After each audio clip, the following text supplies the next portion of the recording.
Vous écoutez Radio Equinox, la chaîne du peuple. La chaîne du peuple. Bonjour, depuis son arrivée à la tête de l'écurie de 82 jusqu'en janvier 2019, Paul Biya n'avait jamais eu un gouvernement resté plus de 4 ans sans le moindre réaménagement. Un seul gouvernement détenait d'ailleurs ce record de longévité, celui du 30 juin 2009 qui avait duré jusqu'au 9 décembre 2013. C'était l'unique exception. Mais comment se fait-il que le gouvernement Dion Ngouti, nommé le 4 janvier 2019, soit déjà en train de consommer sa 8e année, soit le double de la durée de vie du gouvernement le plus long du règne de Paul Biya jusqu'en janvier 2019. C'était l'inédit, un gouvernement dont la longévité dépasse la durée d'un mandat présidentiel. Cet acte inédit doit situer chacun sur le fait que les choses ne vont plus depuis une décennie chez Paul Biya. Il éprouve déjà de sérieux problèmes à prendre des décisions cruciales telles que la formation d'un nouveau gouvernement. Cette longévité inhabituelle du gouvernement Dion Ngouti devrait permettre à chacun de comprendre la profondeur du mal qui ronge gravement le pouvoir présidentiel camerounais. Seulement, les partisans du « je m'envolerai » ou du « allez faire ça chez vous » refusent carrément de regarder cette réalité en face. En 2020, un aîné nous avait dit « si Paul Biya remanie son gouvernement avant la fin de son septennat, sachez qu'il contrôle encore quelque chose dans cette affaire. » Aujourd'hui, nous réalisons que cet aîné avait vu juste. Il y a plusieurs ministres décédés et d'autres qui ont même démissionné, mais il n'y a toujours pas de nouveau gouvernement, ne serait-ce que pour pourvoir aux postes vacants.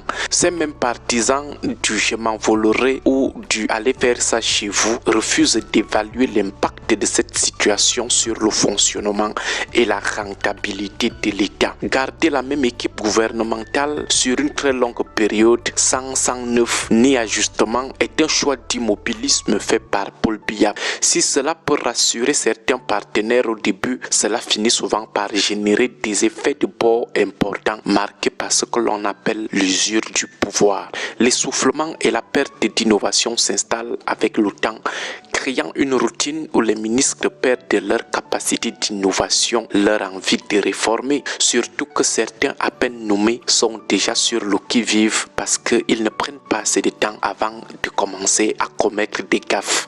On finit par gérer les affaires courantes plutôt que d'anticiper les crises, fonctionnant en circuit fermé et reproduisant les mêmes schémas de pensée par pur conformisme. De plus, une telle situation entraîne une déconnexion avec l'opinion publique. Un remaniement sert normalement de fusible ou de réponse à une grogne sociale. Sans changement, un sentiment d'impunité s'installe. Avec tous les scandales dans lesquels ce gouvernement est crampé, on se demande si au lieu d'une sanction, Paul Biya n'a pas par hasard décidé de le récompenser. Can Gate, Covid Gate, Savannah Gate, Ligne 94 Gate, Glencore Gate, aujourd'hui Port Gate.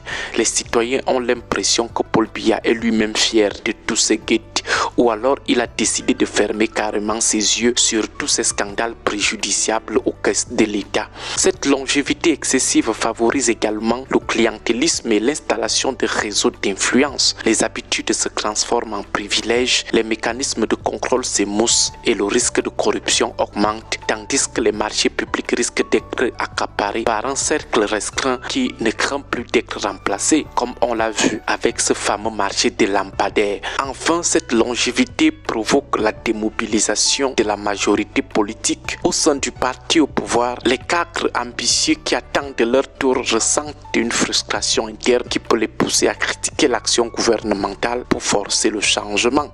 Il y a également le fait que ceux à qui on a promis des postes judicieux contre leur retournement de veste, contre leur folie totale, ces gens-là sont aussi dans une attente lancinante et peuvent se fatiguer et reprendre leur glaive d'opposants entre guillemets.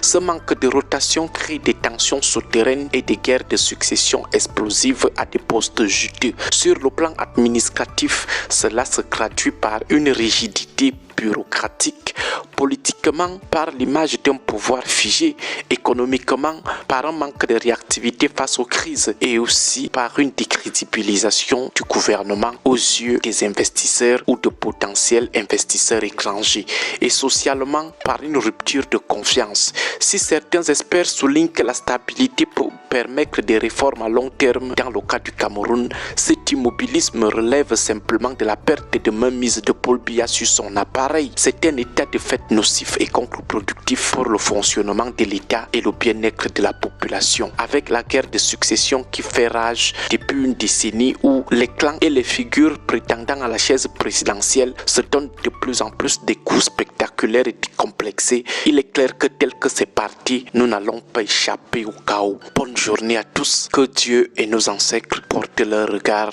sur le sort du Cameroun.